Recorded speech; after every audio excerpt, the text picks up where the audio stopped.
नमस्कार, मी अरमान पठाण. आपण बघत आहात शार्प न्यूज. आपलं शहर, आपलं गाव, आपली बातमी आपल्यापर्यंत पोहोचवण्यासाठी शार्प न्यूजची टीम नेहमीच कार्य करत असते.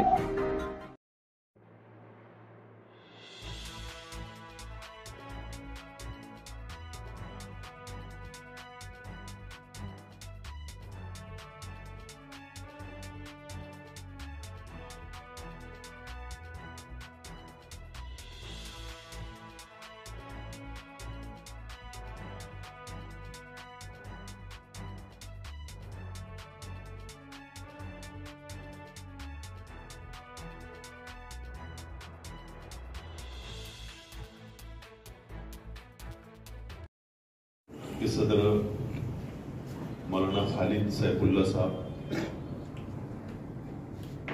इस प्रेस कॉन्फ्रेंस के कन्वीनर और all India Muslim personal law board के सेक्रेटरी मौलाना उमरैन साहब,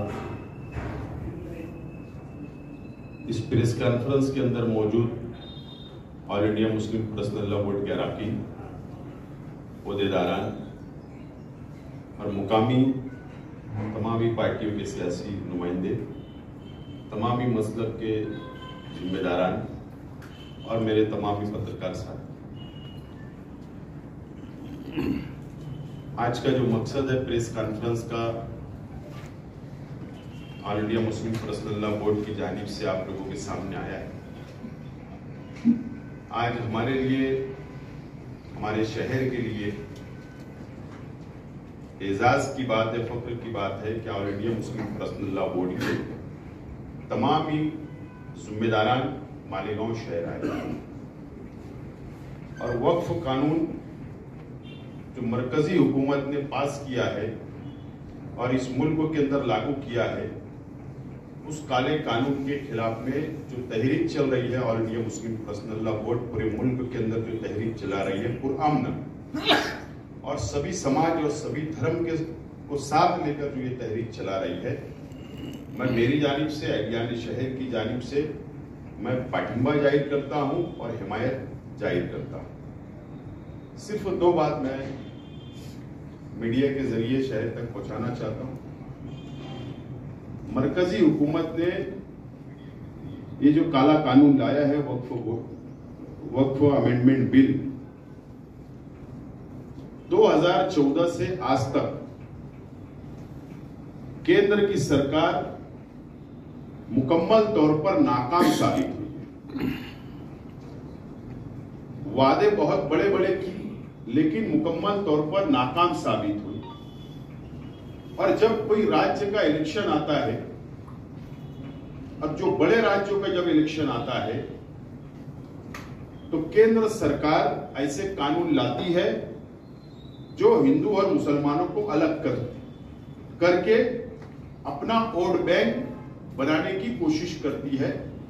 और इसीलिए बिहार का इलेक्शन सामने है और कई राज्यों का इलेक्शन सामने है, उसको सामने रखते हुए ये कानून लाई है ताकि हिंदू और मुसलमान अलग हो जाए।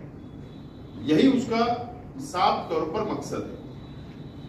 हम ये काले कानून की निषेध करते हैं, निंदा करते हैं और इस देश के अंदर संविधान को बचाने के लिए जो हर धर्म, हर जात, हर बिरादरी को संविधान ने जो अधिकार दिया है कि हम हमारे मजहब से रह सकते हैं, जी सकते हैं, उस संविधान को बचाने के लिए all India Muslim personal law board ने जो ये तहरीक चलाई, मालेगांव शहर, हिंदू, मुस्लिम, सिख, ईसाई, हम सब इनके साथ में रहेंगे। धन्यवाद। पार्टी की तरफ से मुस्लिम पर्सनल लॉ बोर्ड का इस्तेमाल करता हूं कि वो मालेगांव शहर आए और इस तहरीक में जब पार्लियामेंट में बिल पास हुआ तो संविधान को बचाने के लिए और वक्फ का कानून जो है वो मुसलमानों के खिलाफ रहा।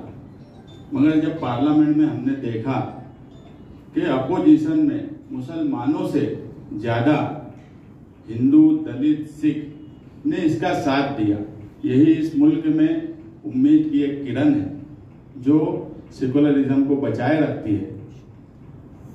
मैंने पार्लियामेंट में ये भी देखा कि समाजवादी पार्टी की इकरा हसन साहिबा ने भी वोट दिया, वो एक मुसलमान होने के लिए उनकी जिम्मेदारी थी, मगर मुझे खुशी हुई अखिलेश यादव, धर्मेंद्र यादव अयोध्या से चुन के आने वालों ने जब उस बिल के खिलाफ वोट दिया, क्योंकि यही उम्मीद की एक किरण है। मुस्लिम पर्सनल लॉ बोर्ड जो तहरीक चला रहा है, मुल्क भर में जो नैरेटिव सेट कर रहा है, ये एहतजाज में नैरेटिव सेट होना ही चाहिए, क्योंकि पिछले कुछ वक्त से देखा जा रहा है कि एहतजाज करना ही बंद किया जाता था कि कोई फैसला हो गया तो एहतजाज से क्या होगा। लड़ाई सुप्रीम कोर्ट में भी होना चाहिए, लड़ाई सड़क पर भी होना चाहिए। मैं मौलाना उमरैन साहब का बहुत बहुत शुक्रगुजार हूँ कि उन्होंने मुस्लिम पर्सनल लॉ बोर्ड के प्रोग्राम्स मालेगांव शहर में रखे और हमको उसमें दावत दी, हम उसमें शामिल हुए और इंशाअल्लाह इस तहरीक में हम हर तरह से उनके साथ रहेंगे। आज के इस प्रेस कॉन्फ्रेंस में आए हुए तमाम मेहमानान, पत्रकार बंधु, तमाम शहर के जिम्मेदारान, मैं कांग्रेस पार्टी की तरफ से पहले ही दिन से आप लोगों ने जिस दिन से मीटिंग बुलवाई थी मैं आपके कांटेक्ट में हूँ और हमने इस कानून की मालूमात ली। ये कानून ऐसा काला कानून है कि इसके अंदर मुसलमान ही नहीं तमाम ही मजहब के लोगों को आगे रक्षा आने लगी है। इमरान प्रताप बड़ी साहब ने पीछे एक शेर कहा था ना कि भाई जब अंगार लगेगी जंगल के अंदर तो उस पर बरगद की झाड़ भी आएगी, तो छोटे भी जलेंगे बड़े भी जलेंगे। आज बड़ी खुशी की मुकाम है कि हमारे शहर के अंदर आज हम लोग ने जिस जगह पे प्रेस कॉन्फ्रेंस रखे हमारे सभी हिंदू भाइयों ने भी शिरकत की और ये मालेगांव शहर की एक तहजीब रही है हमेशा कि हिंदू मुस्लिम एकता की जब बात आती है तो मालेगांव शहर के अंदर तमाम लोग एक साथ होते हैं। तो मैं मेरी तरफ से एहलियाने शहर की तरफ से आपको यकीन दिलाता हूँ कि आप जब जब जो भी तहरीक चलाएंगे हम आप लोगों के साथ हैं। या पत्रकार परिषदेसाठी या ठिकाणी उपस्थित आलेले असलेले देशभरातून जे आपले मेहमान या ठिकाणी आले, सगळ्यांचं आपण शहरवासियांच्या वतीने स्वागत करतो। ही पत्रकार परिषद ज्यांनी बोलवली ते आदरणीय मौलाना उमरैन साहेब आणि त्यांचे सर्व सहकारी। देशामध्ये याआधी शेतकऱ्यांच्या जमिनी हडप करण्यासाठी 3 काळे कायदे कानून लावले गेले, पण प्रदीर्घ आंदोलनानंतर सरकारला ते मागे घ्यावे लागले। हीच गोष्ट आता वक्फ कायद्याचा आणून असलेल्या जमिनी ह्या आपल्या जे काही पाठीराखी आहेत आणि मोठी माणसं आहेत यांच्या घशात घालावी याकरता जो प्रयत्न या ठिकाणी सरकारचा चालू आहे त्या विरोधामध्ये इंडिया आघाडी ही मजबूतीने या ठिकाणी उभी आहे। मतभेद असावेत पण मनभेद होऊ नये ही भूमिका या देशाची आणि या देशातल्या देशवासियांची कायम राहिली। मला पूजा अर्चेचा अधिकार जो मिळाला तो संविधानाने दिलेला आहे, म्हणून मी माझा धर्माचं पालन हे चांगल्या प्रकारे करू शकतो।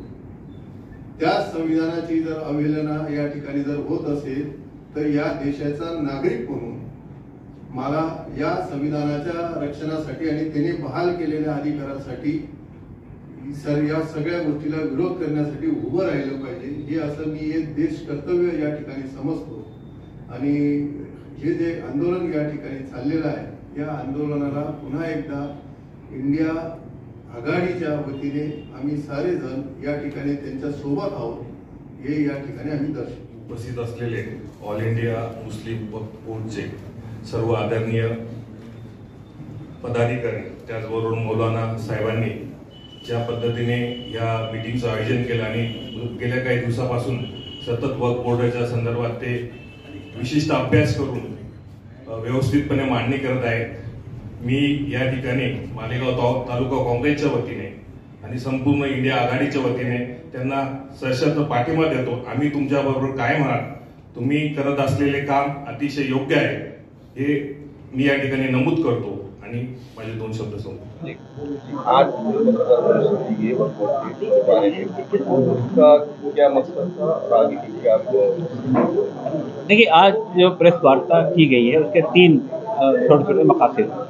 पहला मकसद ये था कि अभी जो वक्फ के कानून में संशोधन किया गया है वो कितना घातक है, कितना असंवैधानिक है, कितना डिस्क्रिमिनेटरी है, ये बात हम पब्लिक के सामने लाना चाहते हैं।